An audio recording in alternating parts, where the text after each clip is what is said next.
Hello and welcome to another TLDR Explains video. Changes to voting laws and how you vote are always contentious, with few adjustments drawing quite as much attention as boundary changes. That's because in politics, where you draw the line matters. You can easily gerrymander areas to give your party an advantage, or to marginalise the views of a specific group. Now, this is relevant right now because the UK, or more specifically the Boundaries Commission, is in the process of redrawing the constituency boundaries. So in this video, we'll be taking a look at how the constituencies are changing, which ones have too much power, and whether these new borders are actually fair. Before we start, make sure you're subscribed to the channel and ring the bell to be notified every time we release a new video. Also, if you want more news updates from us, then check out the Daily Briefing, where we offer a short summary of the day's biggest news stories. You can find the video version on the TLDR Daily YouTube channel, that's linked below. You can listen to the podcast by searching in your favourite podcast app, or read the newsletter by signing up down below. Thank you so much for your support. As you probably already know, the UK has a first-past-the-post electoral system, with 650 MPs representing specific geographic constituencies. Now, these constituencies are based off census data from December 2000, and unsurprisingly, the UK's population distribution has changed quite a bit since then. For example, in the 2001 general election, there were about 83,000 registered voters in Bristol West, and in 2019, there were 99,000. That's an increase of about 16,000 people, making Bristol West the largest constituency in the UK by electorate. On the other side of the spectrum, in 2001, there were about 60,000 registered voters in Stoke-on-Trent Central. In 2019, there were only 55,000, making it the smallest constituency in England. Obviously, this is a bit unfair. A whopping 50,000 votes in Bristol West and a measly 28,000 in Stoke-on-Trent Central both get you the same thing, one MP in Parliament. Now, this has been the case for a while. Even in 2001, the constituencies were already pretty uneven in terms of size, and there have even been 2 attempts since then to redraw the lines, but both have failed. The first attempt happened in 2013 under the coalition government. The Boundary Commission recommended cutting the number of MPs down to 600, with each constituency having about 80,000 electors. At the time, the Lib Dems vetoed these proposals because they didn't also include reform to the House of Lords, which Nick Clegg thought should be part of the package. The same proposals were brought before the government again in 2018, but again the government decided not to implement them before the 2019 general election, mainly because they were a bit overwhelmed with Brexit at the time.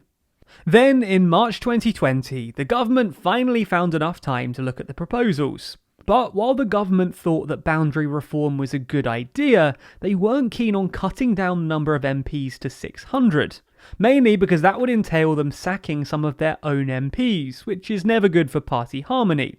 So they sent the Boundary Commission away to redraw the lines again, this time for 650 constituencies instead of 600.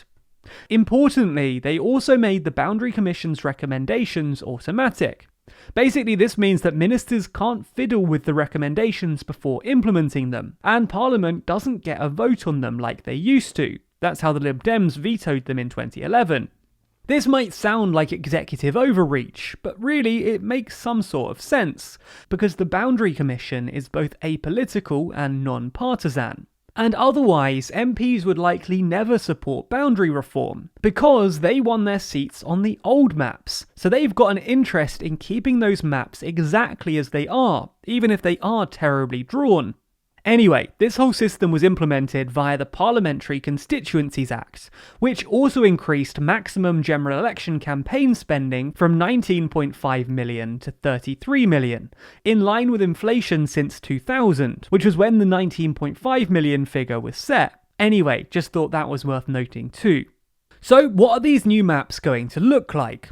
Well, they'll be designed using the ONS's latest census data, and according to new rules, all constituencies are going to have between 69,724 and 77,062 electors, apart from 5 island constituencies which are exempt from all changes.